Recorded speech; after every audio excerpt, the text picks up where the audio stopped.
All right, we are recording. Welcome everyone. So this is 2024, and we start our first meeting of the New England Dynamics and Number Theory Seminar. Our speaker is from New Jersey currently, Lei Yang from the Institute for Advanced Study. I would like to add, just as a little introduction, that more or less exactly 20 years ago, there was a workshop in California, in American Institute of Mathematics, called Emerging Applications of Measure Rigidity. And there, Margulis gave a talk basically outlining this program of making many results in homogeneous dynamics effective with some consequences. And since then, it has been very intense 20 years, and I'm happy to introduce Lei Yang, who will tell us more about this exciting developments, the recent exciting developments. And the title is Incidence Geometry and Effective Equidistribution. Welcome, Lei. Thank you very much. Thank you for the invitation. Thank you for the introduction. And so this is about quantitative behavior of unipotent orbits in homogeneous space.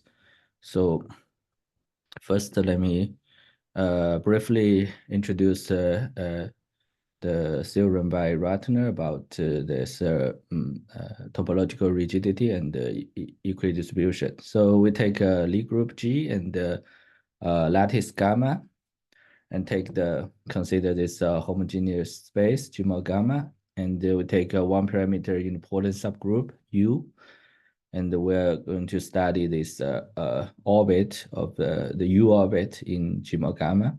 And in about 1981, Ratner proved this fundamental theorem about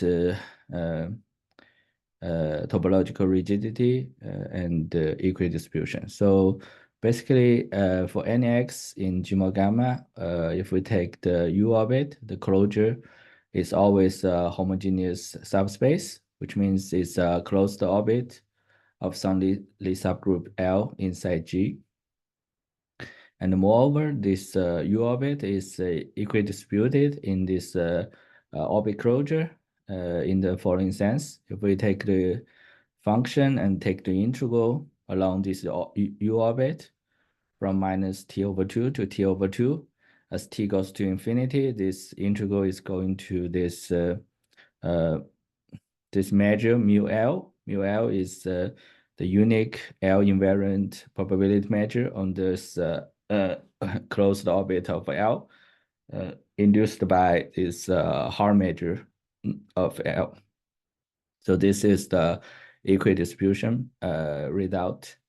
So the first part, the topological part, is the conjecture by Raghunathan in 1975, and the proof relies on another fundamental result on the measure rigidity of so it's also proved by Ratner, and it says that any U orbit, U invariant and ergodic probability measure on this G mod gamma is a homogeneous measure, namely it's a Haar measure of some closed orbit of some Lie subgroup.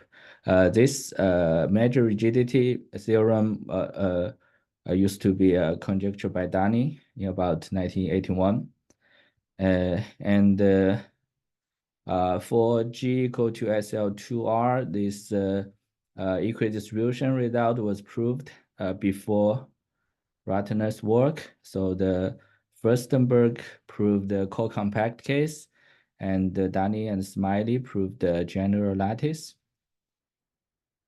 And also in 1986, Margulis proved a very important special case, proved the topological rigidity for this special case. G mod gamma is SL3R modulo SL3Z, and this U, this unipotent subgroup is this particular unipotent subgroup. And this unipotent subgroup has a very important consequence. It's called the Oppenheim conjecture. So it says that if we have indefinite non-degenerate irrational quadratic form Q of at least 3 variables, and if we take the value of this quadratic form at the integer points, then the set of value is dense in the real line. So using this topological rigidity on this special homogeneous space, Margulis managed to prove this conjecture by Oppenheim. Actually, Oppenheim conjecture is slightly weaker than this statement. Somehow, Oppenheim conjecture only talks about the if 0 is inside this closure of the set at the non-zero integer point.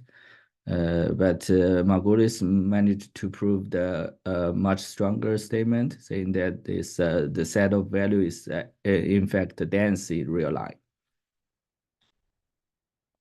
Okay, so then now a question is how we can we prove some effective version? Namely, can we give an explicit upper bound on this difference?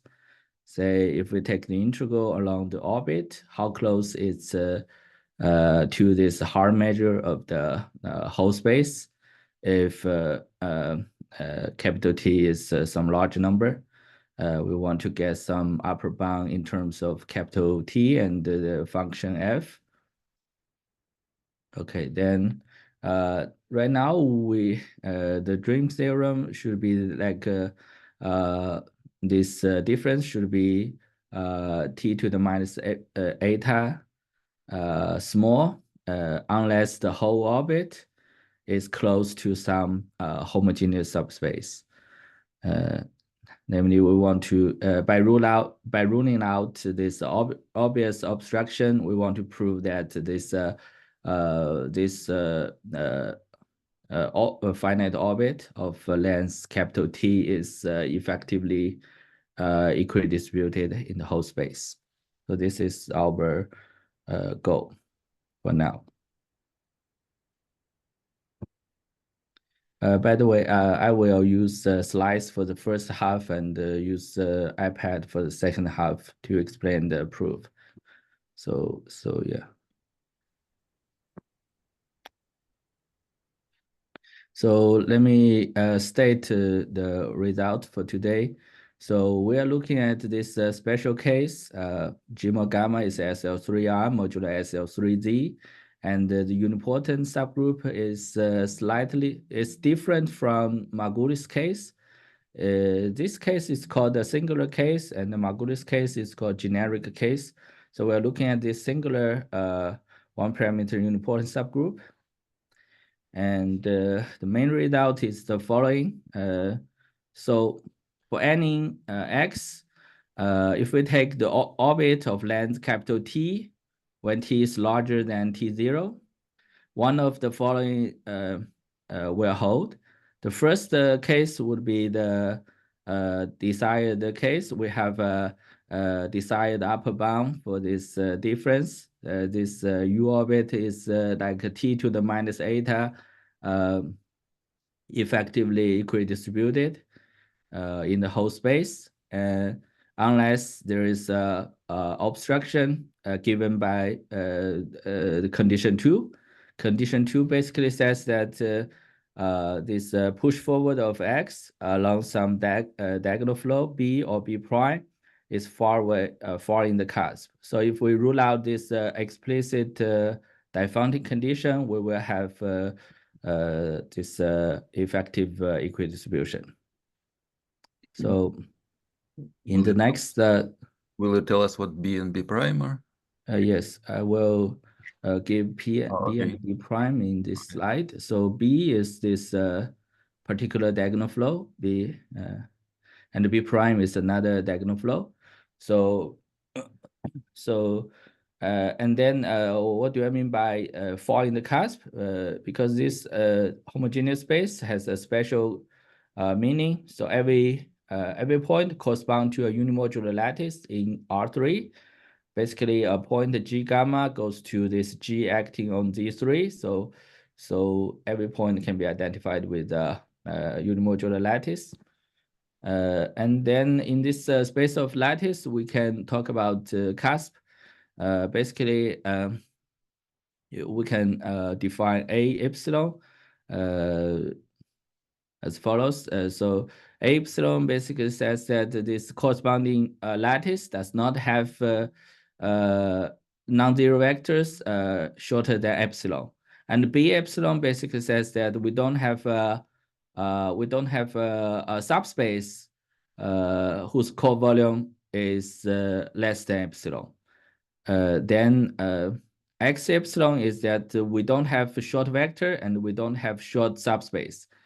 This is the definition of X epsilon. And by Maller's criterion, every compact subset is containing either is contained in some X epsilon for some particular epsilon. So it's enough to study this compact subset of this form. And the fall in the cusp in the theorem basically says that the push forward of x by b or b prime is not inside x of t to the minus kappa, where kappa is a constant slightly smaller than 1/3. Okay, so this is the obstruction. And there were several examples that of this obstruction. For example, if G is a lattice of this form, then it is easy to check that the B prime push forward is not inside the T to the minus kappa. And also, if you look at the U orbit of this G, this U orbit will be trapped in some closed subspace.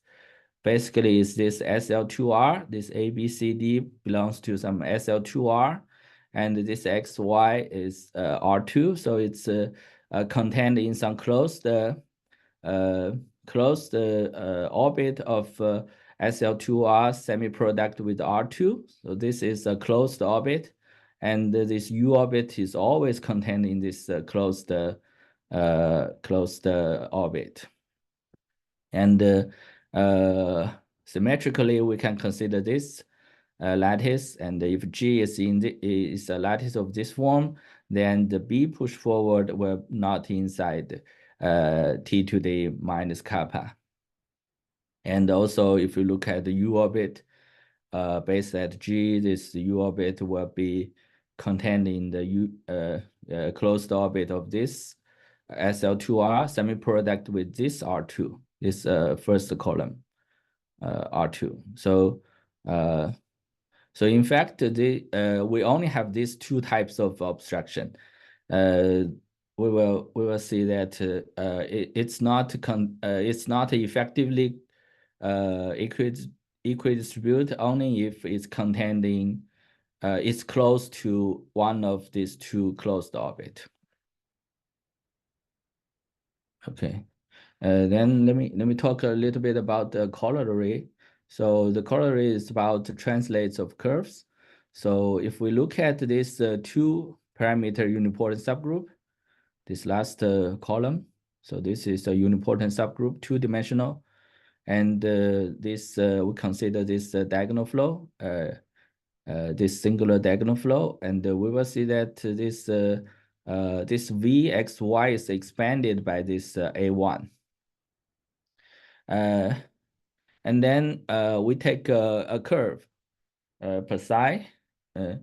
Psi is a planar curve. Then we can embed this curve into this two-dimensional unipotent subgroup.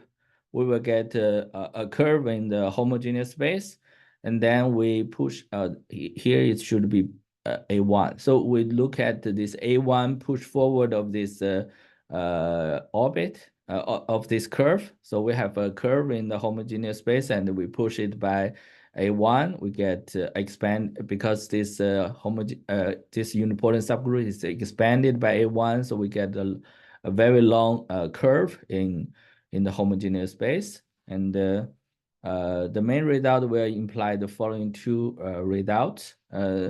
So the first case, if this phi is a non-degenerate curve, then the push forward will be e to the minus eta t equidistributed. And the non-effective version was proved by Nimisha in 2009. And if we have a straight line, but this coefficient satisfies some condition, Diophantine condition, then we also have effective equidistribution. This push forward is also e to the minus eta t equidistributed.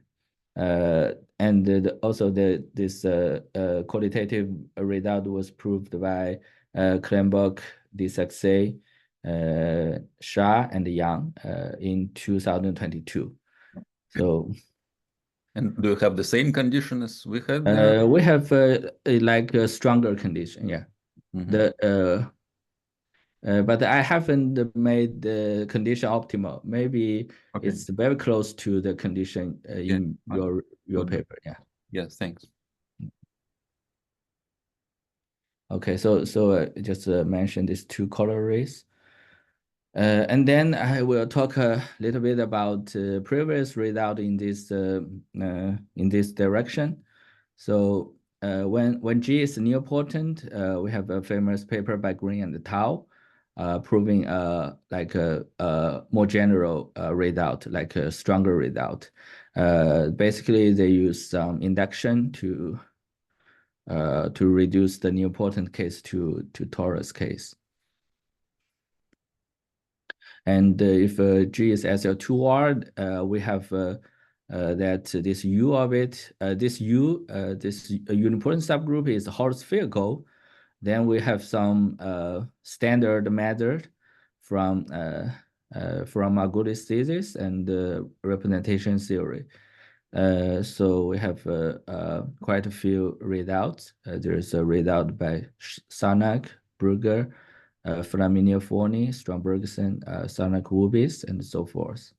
And also, in general, if for any G, if U is Hall spherical, if U is not one parameter, if U is quite large, then we have similar argument. There's a result by Klembock, Margulis, Mike Adam, and Asaf Katz, and so forth. So let me give a brief explanation about this Hall spherical condition. So we say unipotent subgroup is Hall spherical when we can find the element. Basically, roughly it's a diagonal element such that this unipotent subgroup is exactly the element which is contracted by A, the conjugation by A. So for example, if we look at this two-dimensional unipotent subgroup, this two-dimensional unipotent subgroup is Hall spherical with this particular singular diagonal flow. So basically, it means that it fills up the expanding foliation of some diagonal subgroup. If we can fill up these expanding directions, then we have some standard method. And then for one parameter subgroup, it means that the main difficulty is to fill up the whole Hall spherical direction using this one direction. So that's the main difficulty. And then there is so in 2015, Strombergsen proved an important case for G equal to SL2R semi-product with R2 and gamma SL2Z semi-product with Z2, and similar to the obstruction given in previous slides. And this U is this is inside this semi-simple part, is in SL2R part. Basically, you can treat this homogeneous space as SL2R modulo SL2Z, but above every point you have a torus bundle. So on this base space SL2R modulo SL2Z, you always have effective equidistribution because U is holospherical. So the difficulty is to fill up this torus bundle above every point.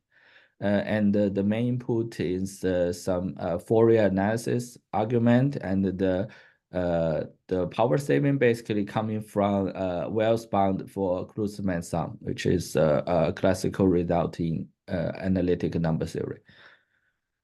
And recently, the result was generalized by Yang King for SLNR semi-product with Rn divided by SLNZ semi-product with Zn, and the U is a holospherical subgroup in SLNR. And Yang King used a dynamical argument. Basically, his work relies on the Bourgain, Foreman, Lindenstrauss-Moses result on random works on tori.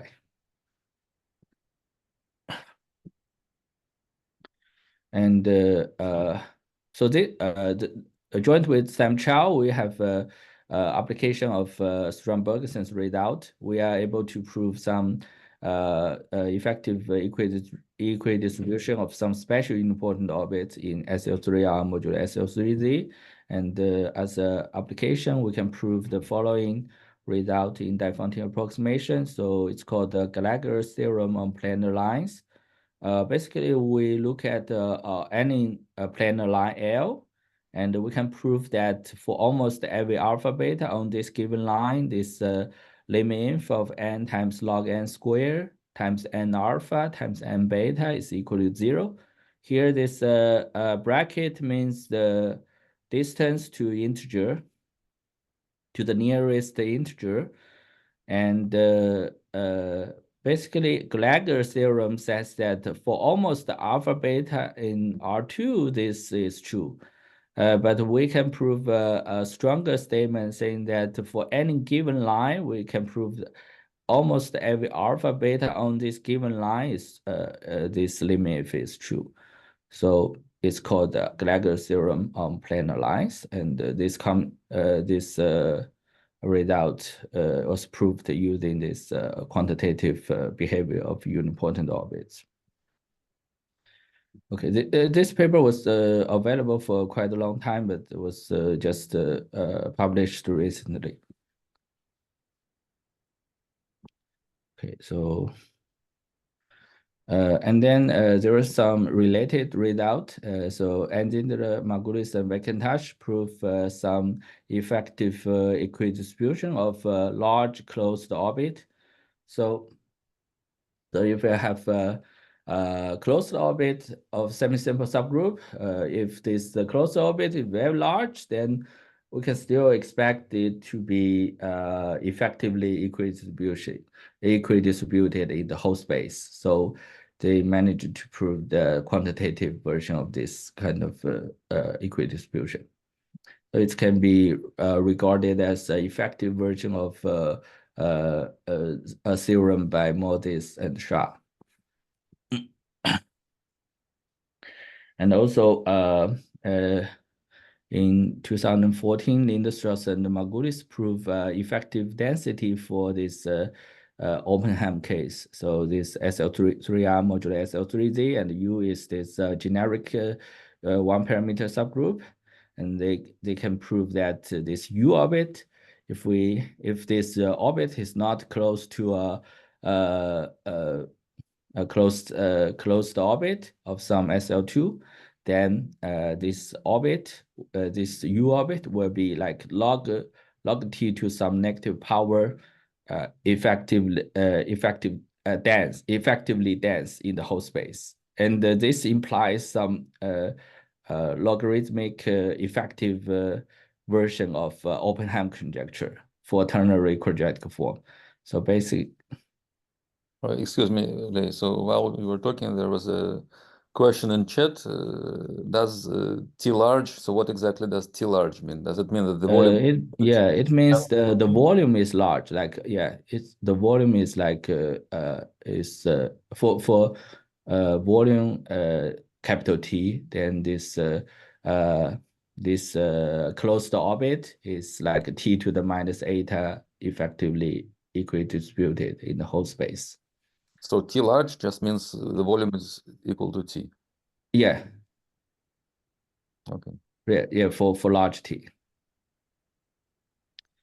Yeah. So basically, so it means this effective version of open-Ham conjecture means that if we take integer point of like a norm less or equal to capital T, and we look at the set of the value of this quadratic form, it will be like log T to the minus a dense in the interval from -1 to 1, something like this. Okay. And so in 2022, there was a breakthrough by Lindström and Mohammadi, and later by Lindström, Mohammadi, and Zheng Wang. In the first paper, they prove effective density, but polynomial effective density. So before I can Lindström and Margulis prove a logarithmic effective density, but in the paper by Lindström and Mohammadi, they managed to prove polynomial effective density for these two cases, SL2C and SL2R times SL2R. And in the following up paper with Zheng Wang, Lindström Mohammadi with Zheng Wang, they managed to prove this polynomial effective equidistribution, like for these two cases. So then they start to use some techniques from the incidence geometry and harmonic analysis to do this.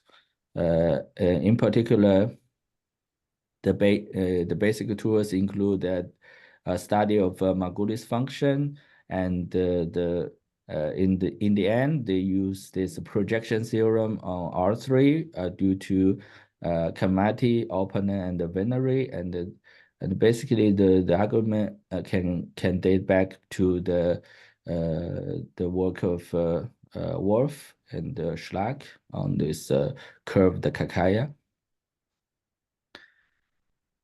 And then so this is the previous readout, and then as a follow-up readout, it's a joint work with the Lindström, Mohammadi, and Zheng Wang. So we recently we are able to prove this open-Ham effective equidistribution for this open-Ham case. Say for this SL3R modulo SL3Z and this generic one-parameter unipotent subgroup related to the open-Ham conjecture, then we're able to prove that by ruling out this obvious obstruction, this unipotent orbit is effectively equidistributed. And our main tool, we need some very recent readout on projection theorem by Gan, Guo, and Wang, and their work rely on the famous decoupling inequality by Bogan, Demeter, and Goose.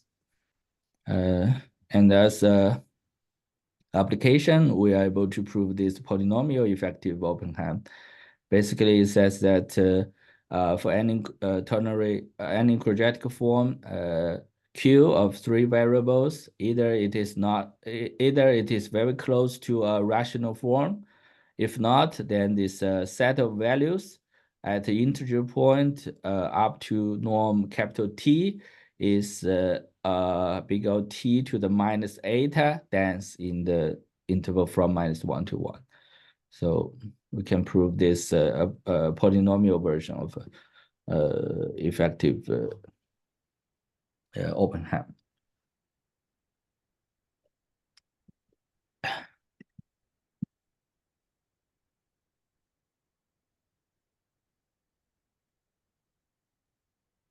There's a question in chat about this exponent eta. So this exponent eta is is depending on the spectral gap of the Lie group, G mod gamma, about this G acting on the function space on G mod gamma, but because it's a dynamical argument, it's far from being optimal. Yeah.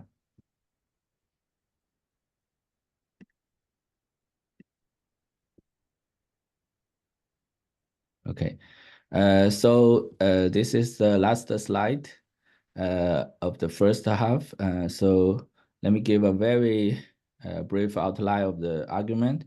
So the starting point is closing lemma by Enzedler, Margulis, and McIntosh, and the key argument is the bootstrapping argument. Basically, it's an analysis of Kakeya model, and in the end, we're going to use McIntosh argument to finish the proof. The McIntosh argument basically is a van der Kolpak argument plus a spectral gap of the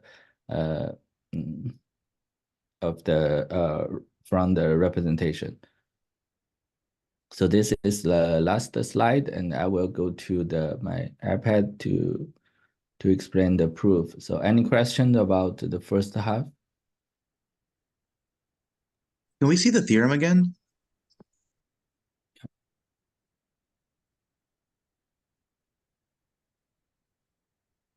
Yeah.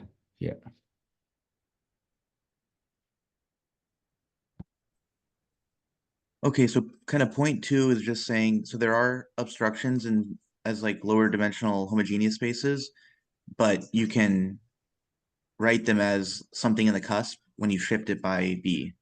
Yes. So these are this gets all the obstructions. Thank you. Yeah.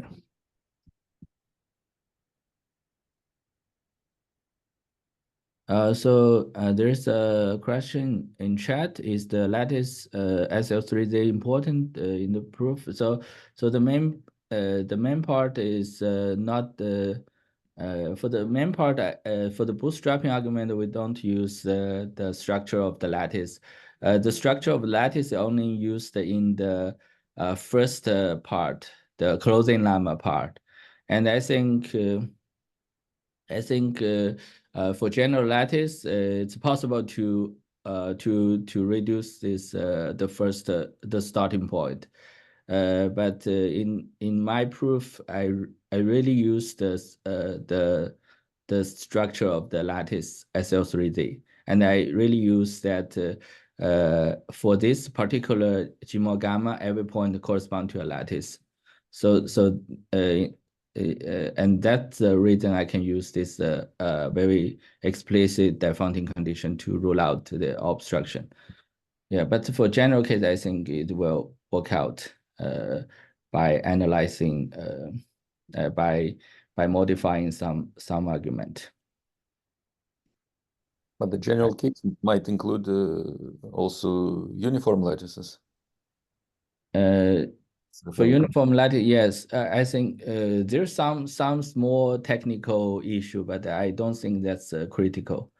I think by putting more effort to the by paying more attention to the proof, one can overcome that small technical issue. Like, yeah, so I don't think it's a big problem, but I don't have a right now. I don't have a proof. Thank you.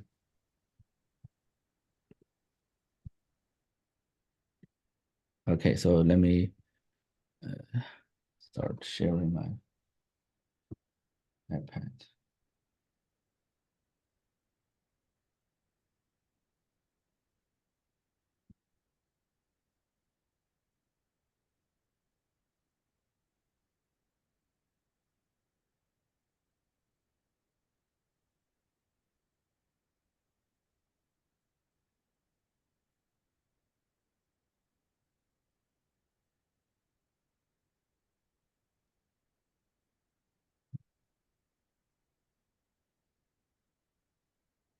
Okay, while Lei is preparing, let me say that the official time for the seminar is from 12:15 to 1:30, but we can finish earlier, or we can leave some time for questions or discussions. It's all flexible.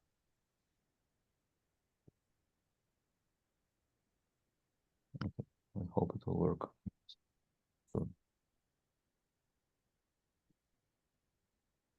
So let me first introduce some basic notation. So this U orbit can be embedded into some SL2R copy. I denoted by H. H is this corner SL2R copy, and so this is isomorphic to SL2R. And in this SL2R, we have this diagonal flow AT, and this lower triangular unipotent subgroup U star, and this H is denoted. So we denote the Lie algebra of capital H by this small h, and then we consider this a joint representation of capital H on the Lie algebra of capital G. So Lie algebra of capital G can be decomposed as this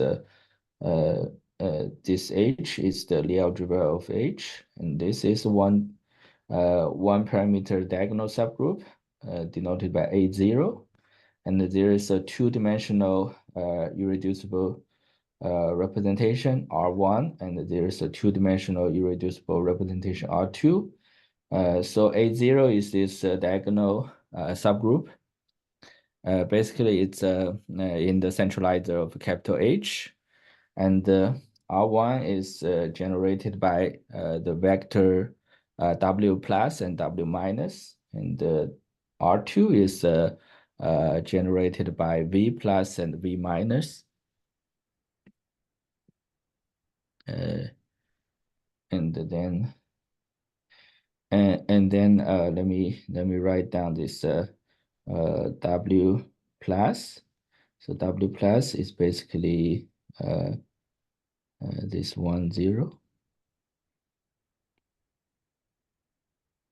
W minus is this one, and V plus is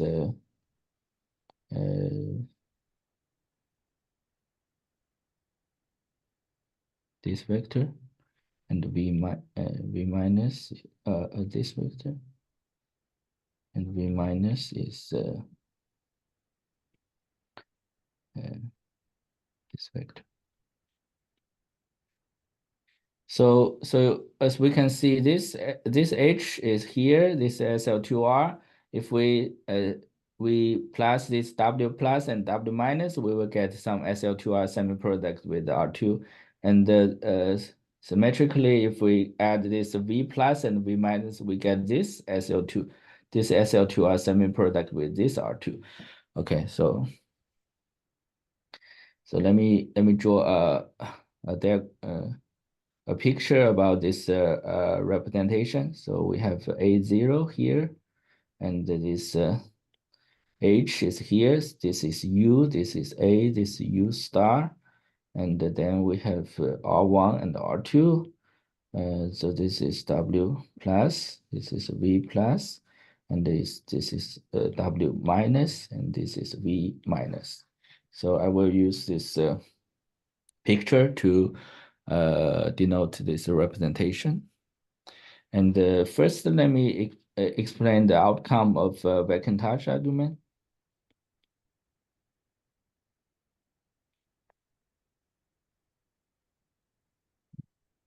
Before that, let me do a basic reduction. So if we look at this U orbit based at X,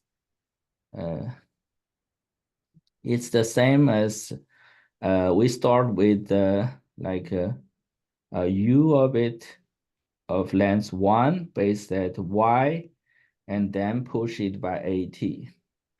If this y is a of minus t of x, and this t is log capital T. Yeah. So basically, we have two ways to present the same orbit. The one is we base at x, and we look at the orbit of length capital T, which is e to the power t. The other one is we look at the pushback by a minus t. So we got y here. Here is x. We have y here, and we take a unipotent orbit of length 1, and then we push it by at by the diagonal flow. Because this unipotent subgroup is expanded by this diagonal subgroup, we will get a very long unipotent orbit. The length will be e to the t, which is capital T. So basically, I will use this representation in the proof, and we call the corresponding orbit measure by mu t. So mu t is the normalized orbit measure on this ATU1y. And if we change the t to t prime, we will mean this a of t prime push forward of u1y. So basically, this u1y is fixed, and we can push it by different t. We got different measure. Okay, so then I will use this parameter t to denote different measures. And then the goal is to prove that mu t is close to mu g, the Haar measure. So then let me explain Macintosh argument.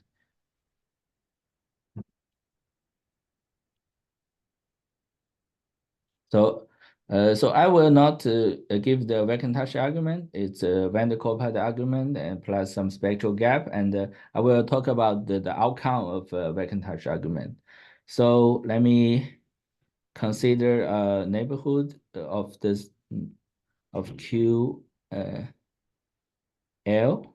So QL is a neighborhood of is a neighborhood of identity in G of this form.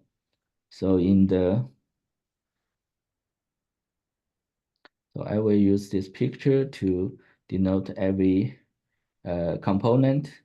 And on this A0 part, it has size 1. And in the H part, it says 1. And in the R1 and the R2 part, it has size e to the minus L. So basically, it's a thickening. It's e to the minus L thickening of A0 and the H orbit of size 1. So we have A0 H orbit of size 1, and then in the transversal direction, we get the e to the minus s thickening. On the transversal direction, we have e to the minus s. And on the direction of A0 and the 1, we have size 1. So this is the neighborhood we are considering. And then we can define this, we say a measure mu is like DL good if for any x in the homogeneous space, if we look at this QL x, so basically it's a neighborhood around the x, and the mu L QLX is less or equal to e to the minus L to the power d. So this d will be the dimension control in the transversal direction, because in the A0H direction it says 1. We only take care of the 4 dimension of the transversal direction. Therefore, the optimal dimension control, namely the maximum of d, can be as large as 4. And And the Vector argument is the Vector shows the following. If we can prove that if we have mu to the t minus 2L is so there exists a small constant such that if we have mu to the t minus 2L is d4 minus theta L good, then mu t is like e to the minus 8t close to harmonic. So this is the outcome of Vector argument. So basically we want to prove, so now this is t minus 2L, basically means that we push it by t to the, push by t minus 2L time. If we can prove that this measure is, the dimension control is almost optimal, like very close to 4. So if mu is Lebesgue measure or if mu is hard measure, then we have 4 here. But if we have very close to 4, then we push it further. Here is t minus 2L. If we push it to t, then we have effective equidistribution. So that's the outcome of Vector argument. So basically, according to this result, we can design our bootstrapping argument. So let me explain this bootstrapping argument. So starting point. We start with like mu of t0. So here t0 is t minus some delta 1 times t, whereas for some small delta 1. We start with the mu t0, and we want to, the starting point is to prove mu t0 is d0 s0 good. Well, d0 is very small, like 10 to the minus 10. S0 is like delta 1 t over 2. So this is the starting point, and the starting point, we use the closing lemma by Enzindler, Margulis, and Vector. Basically, it says that if we don't have such a weak dimension control, then we can find a closed nearby point such that this A0, this SL2R semi-product with R2 orbit is closed. Therefore, this whole orbit is very close to a closed orbit of some SL2R semi-product with R2, and this. But this was ruled out by this Diophantine condition. If we so if the Diophantine condition is satisfied with then we have this initial dimension control. So we start with this. So that's the how we use the closing lemma. Okay, so this is the starting point, and the bootstrapping is the following. So we start with the mu ti, and we have this ti, mu ti is di si good, and we want to show that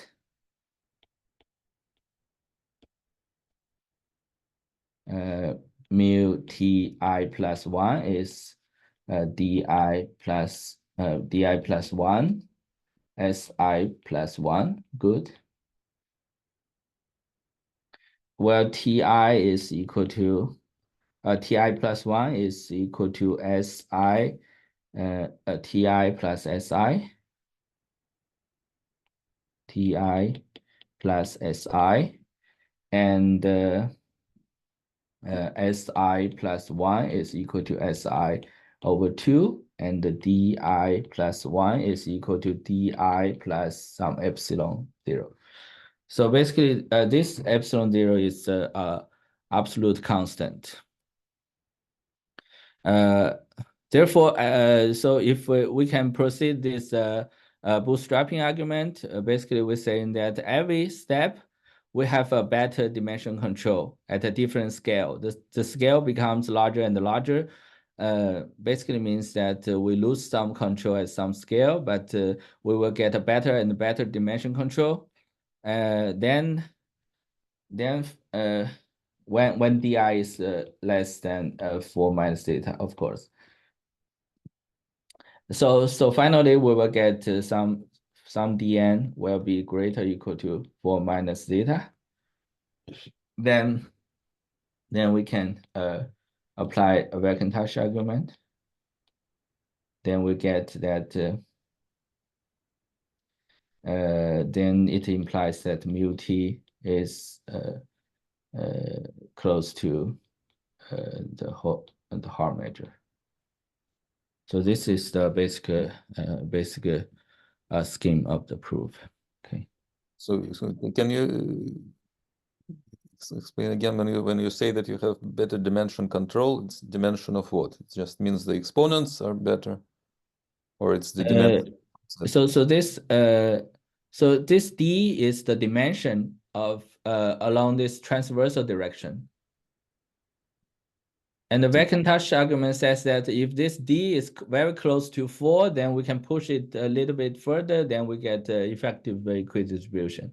What kind of dimension? Sorry. The dimension, let me go back. So this Macintosh argument says that if we have that 4 minus theta L good. Oh, so by dimension you mean the exponent d in this yeah, in this inequality defining. Right. Okay, that was my at this particular scale L. Okay. Yeah. So so this is the basic scheme of the proof. So the key point is to proceed this bootstrapping step, like given a measure of with some dimension control, we can push it further. We get a better dimension. We get a better dimension control at a different scale. So that's the key point. And the key of the bootstrapping argument is a Kakeya model. So let me explain the Kakeya model. So the goal is to prove that. So let me denote mu by this mu I plus ti plus 1, and this s by this s by this s I plus 1. So the goal is to prove that q of s x is less or equal to e to the minus di plus epsilon 0 of s. So this is the goal. Okay, for every x. And then we have some partition. So this is a further partition. So qs x can be written as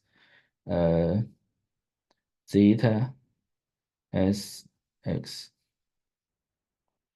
I, and the I from 1 to like e to the 2s prime. So basically qs is so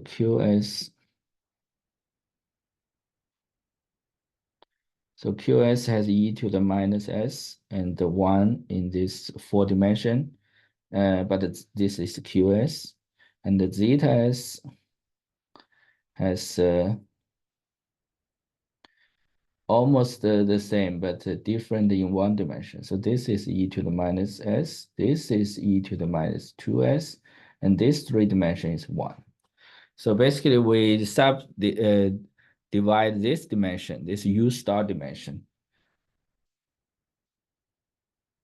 And then the new goal is to prove that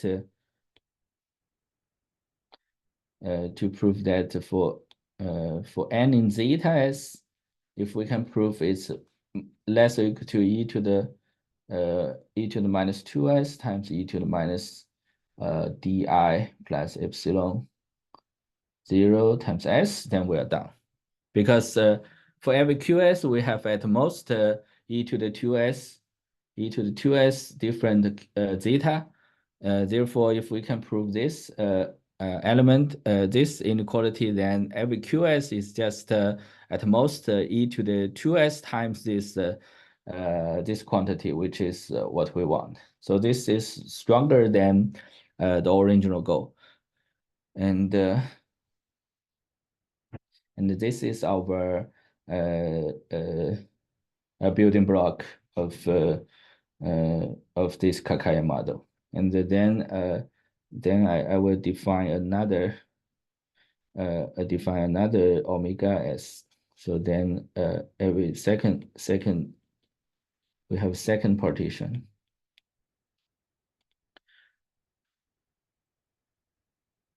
Okay, so second partition we have q zeta s. We can portray it as omega s x for different I. And basically, what is omega? Omega is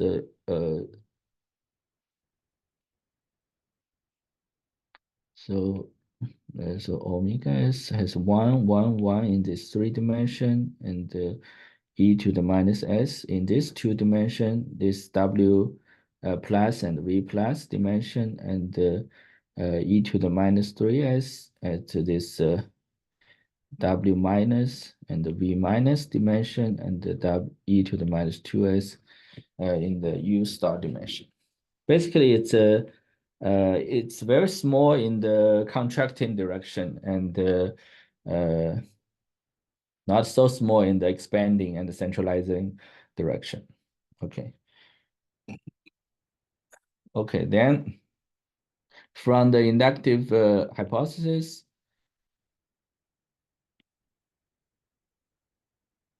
we have that the mu of omega s is under control. It's always less or equal to e to the minus 2s times e to the minus 2 dis. So this is coming from the inductive hypothesis, meaning that this mu ti is DI-SI good. Then we have this control. It requires some proof, but it's not hard to prove. And then let me introduce the Kakeya model.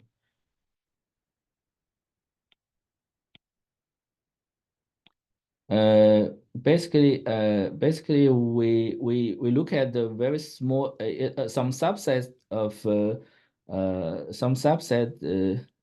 inside Gmo gamma. But the size of the subset is more or less size 1, but we need some embedding condition. So you can imagine this as the whole Gmo gamma, but we call it a playground.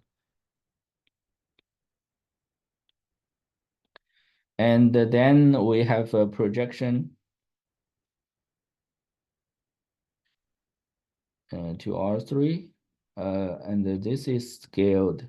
This is not the original Kakeya model. It's a scaled to size 1. Basically, it's a size 1. It's a 3-dimensional box of size 1. Okay, and every zeta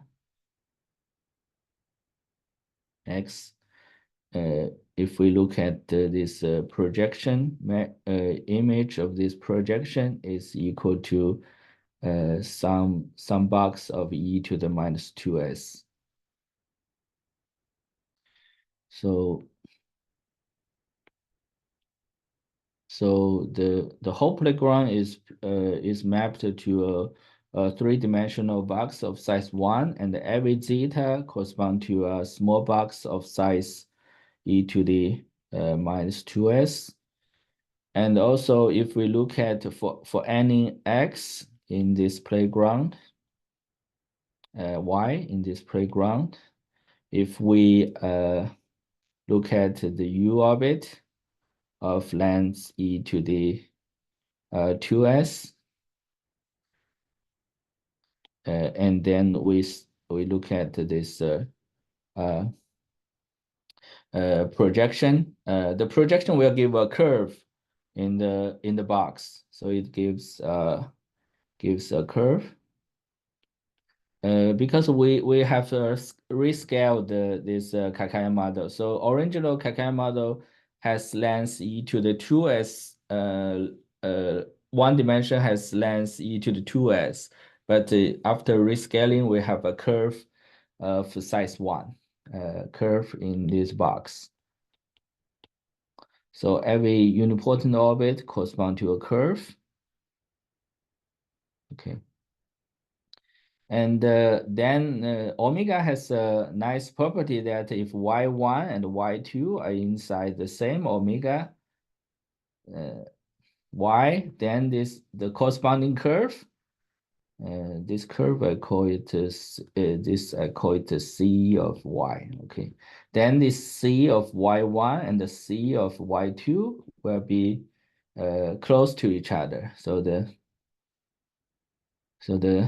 the distance between C of y1 and the C of y2 will be less or equal to e to the minus 2s.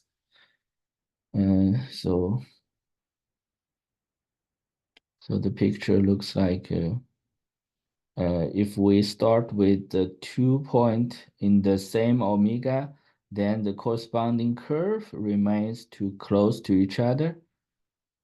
Okay. Then it suggests that around every C y1, we give e to the minus 2s neighborhood of this curve, and we get a tube called T of y1. So every basically says that every omega s y1 correspond to a tube, like e to the minus s neighborhood of some curve. So then every omega correspond to some curve. Okay. And there's I can simplify the argument. So to simplify my explanation, I can make this assumption. We can assume that the mu of any omega is either e to the minus 2s times e to the minus 2 dis or 0. So either it is upper bound or it is 0. For the first case, we call it full. For the second case, we call it empty. So this assumption is not necessary, but it's helpful when I explain my proof. Therefore, to estimate the measure of zeta is the same as to count how many full omega. Count the number of omega as y, which is full, and then times this e to the minus 2s times e to the minus 2 dis. Okay, so we translate the measure estimate to a counting problem, and in the Kakeya model, counting how many full omega. So in the Kakeya model, okay, in the Kakeya model,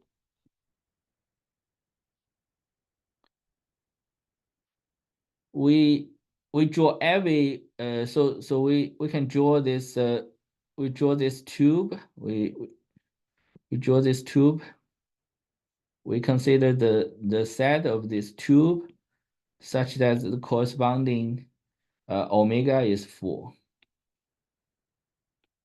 Okay. Then we get a bunch of tubes in the box. Okay, we have a particular number of tubes depending on how many full omega we have. And then to count the number of omega y, which is full, contained in a particular zeta, is the same as we count the number of, in the Kakeya model, we will count the number of tubes passing through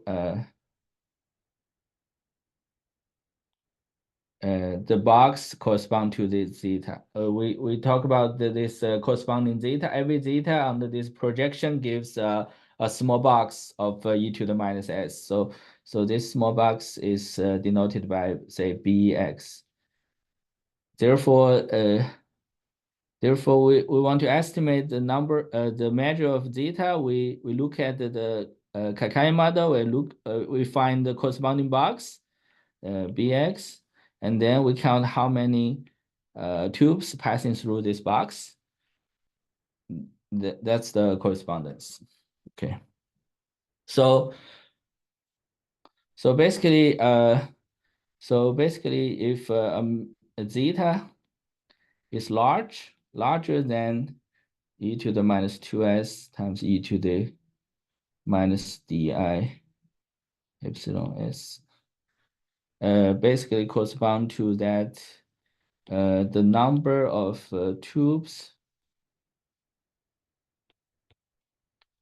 passing bx, the number passing through this corresponding box is greater or equal to e to the di minus epsilon 0s. So it becomes an incident problem in incidence geometry. And also I forgot to mention that we don't have to prove the inequality for every x. We only need to prove this inequality for, we only need to prove that this, say if this zeta is larger than this, we call it a heavy part. We only need to prove the heavy part is small. So I forgot to mention that we don't have to prove this inequality for every x, because at each step we are allowed to remove some small proportion if the proportion is exponentially small. So the goal is exactly to prove that if so zeta is heavy if the measure is large,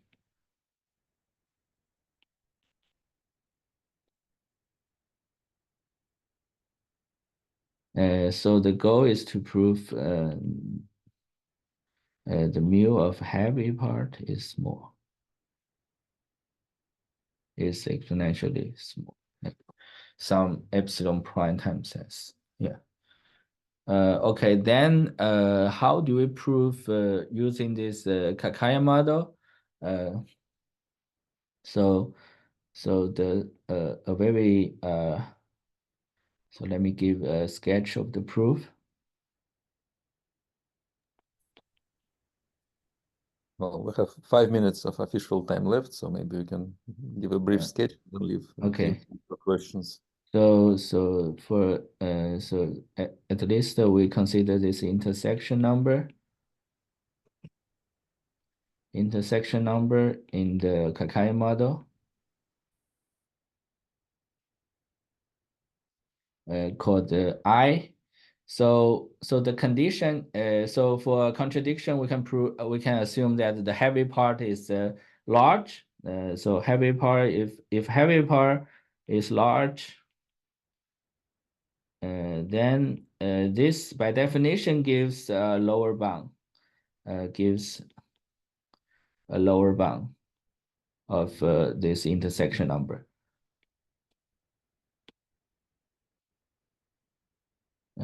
on the intersection number. Because so heavy means that at the corresponding point there are a lot of tubes passing through that. Then if we consider the count this intersection number happened in that point, we have a lot of intersection. That gives a lower bound of the intersection. And on the other hand, we want to get an upper bound. The upper bound is coming from this geometric property of this Kakeya model. Basically, it turns out that the upper bound is more or less equal to the lower bound.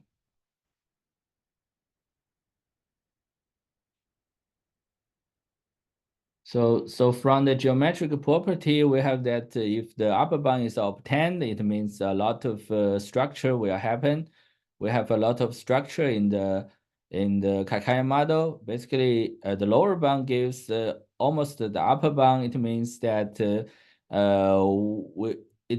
we will have a lot of structure in the Kakeya model, and then those structure will give this will imply that this orbit will be very close to a SL2 or semi-product with R2, and which is ruled out by the Diophantine condition. Okay, so I will stop here. Thank you so much.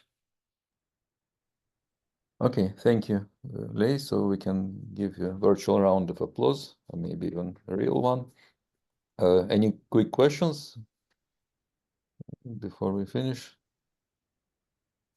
Yeah, this is obviously the end was too fast, but maybe I'll think about it and have some questions later. May I ask a question? So I imagine your proof for this Kakeya model is valid for other models, right? It's not only for this specific one. Yes, for example, we can prove the effective equidistribution using this Kakeya model to prove Wu Yang-King's result and also the Strombergson's result.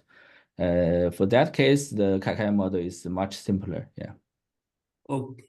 And does it give you some statement about the fractal set, like more like in the original Kakeya problem?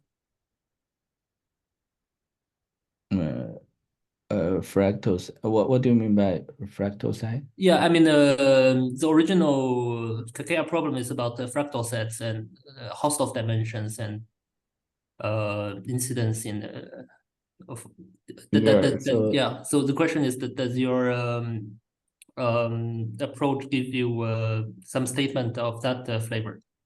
Yeah, it gives some kind of projection theorem. Like if you have suppose we have a subset, say in this case we have some subset in R4, and then we have something like we have for every R from 0 to 1, we define some projection map from R4 to R2, and then the corresponding result in this projection part is like the dimension for almost every R. The dimension of the projection of this E is greater or equal to the dimension of E over 2 plus some epsilon 0, unless this E has a special structure, something like this. Okay. And your projection are nonlinear, right? Yeah, nonlinear, right? Okay. Thank you very much. Okay. Other questions? Yeah, can I just ask? I mean, I sort of want to get context on this work and the work that follows it. And sort of here you're building an explicit sort of Kakeya model and doing Kakeya style arguments by hand. and in the later papers you seem to be using some sort of projection argument that's proved with a similar style of argument. Is that a right description of the difference between the two? Yes, in the recent paper with Elon, Amir, and Zhiren, we use the existing result. The existing projection result is something like we need this kind of projection result, and this result was proved by Gan, Guo, and Wang using decoupling inequality. We don't use the Kakeya model to produce this projection theorem. Thanks. Thank you. Okay. If there are no other quick questions, let's thank the speaker again for a great talk. Thank you.